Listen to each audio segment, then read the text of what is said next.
selamat pagi.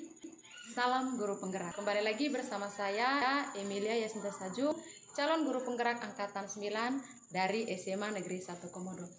Kali ini saya akan membahas konsep mulai dari diri di modul 2.3, yaitu coaching untuk supervisi akademik.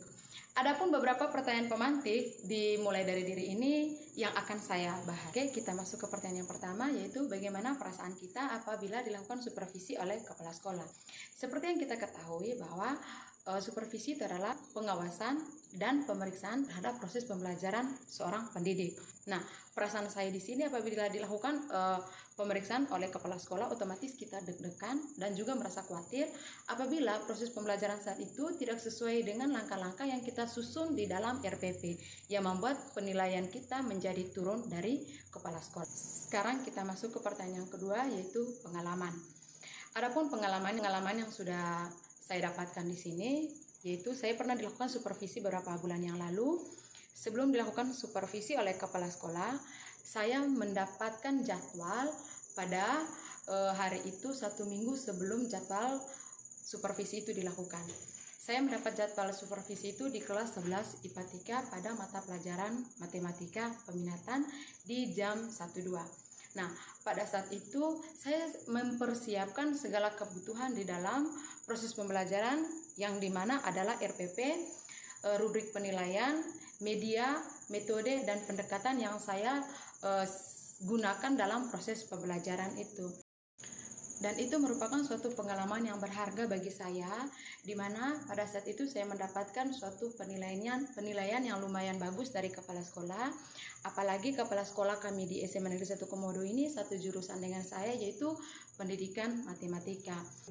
Lalu pasca observasi oleh kepala sekolah, saat itu saya merasa sangat puas karena apa yang saya harapkan di dalam proses pembelajaran saat observasi waktu itu semuanya berjalan dengan baik, dan saya pun tidak segan untuk membagikan pengalaman saya ini ke rekan-rekan guru yang lainnya agar rekan guru yang lain juga mengetahui bahwa pada saat kita observasi, hal pertama yang harus kita lakukan itu adalah kita harus mempersiapkan dirinya kita baik secara mental maupun secara materi. Materi yang kita maksudkan di sini itu adalah media dan juga model pembelajaran yang akan kita gunakan di dalam kelas. Sekarang kita masuk di supervisi yang ideal. Menurut saya, supervisi yang ideal itu yang harus kita lakukan yang pertama itu adalah perencanaan. Di dalam perencanaan ini, kita sebagai seorang pendidik harus mempersiapkan segala kebutuhan yang akan kita jalankan atau yang akan kita gunakan di dalam proses pembelajaran itu.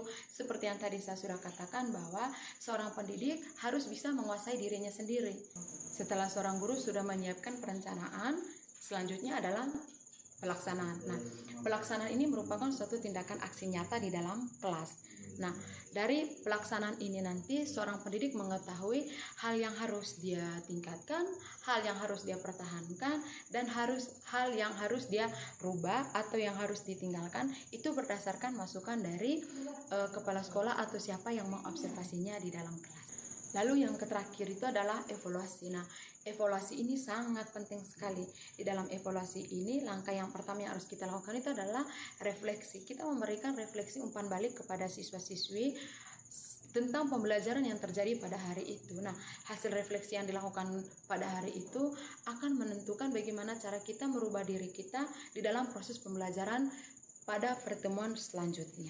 Jadi menurut saya supervisi yang ideal itu tergantung dari 3 hal tersebut. Yang pertama tadi itu adalah perencanaan, yang kedua itu adalah pelaksanaan, dan yang ketiga itu adalah evaluasi. Sekarang kita masuk ke pertanyaan berikutnya, yaitu apabila saya sebagai seorang kepala sekolah dan ingin melakukan supervisi, hal yang harus saya lakukan yang pertama yaitu selalu mencari referensi tentang coaching yang baik dan mempelajarinya serta menerapkannya. Sehingga pada saat saya melakukan supervisi di dalam kelas terhadap guru-guru di dalam sekolah itu, saya bisa menerapkannya dengan baik karena saya sudah memahami materi tentang coaching yang baik. Sehingga apabila saya memahami materi dengan baik tentang coaching ini dan melakukan supervisi dengan baik di dalam kelas terhadap tenaga pendidik saya di dalam lingkungan sekolah, maka nilai idealnya saya akan berada di angka 9 ataupun angka 10. Lalu aspek yang dibutuhkan untuk mencapai situasi ideal ini itu adalah supervisi akademik. Karena supervisi akademik ini itu berpusat pada bagaimana caranya guru mengajar dengan baik di dalam kelas dan proses pengajarannya itu harus berpihak kepada murid. Oke, baiklah sekarang kita masuk di refleksi. Nah, di sini adapun harapan yang saya buat yaitu bagaimana caranya proses pembelajaran itu adalah hal yang mempermudah, hal yang memperlancar, dan hal yang meningkatkan. Nah, 3 hal ini yang harus saya tanamkan dalam dirinya saya, karena kalau misalnya 3 hal ini sudah saya terapkan dalam dirinya saya, maka proses pembelajaran yang terjadi di dalam kelas akan menjadi aman dan menyenangkan, baik terhadap siswa-siswi maupun terhadap saya sendiri sebagai seorang pendidik. Lalu yang kedua adalah kegiatan.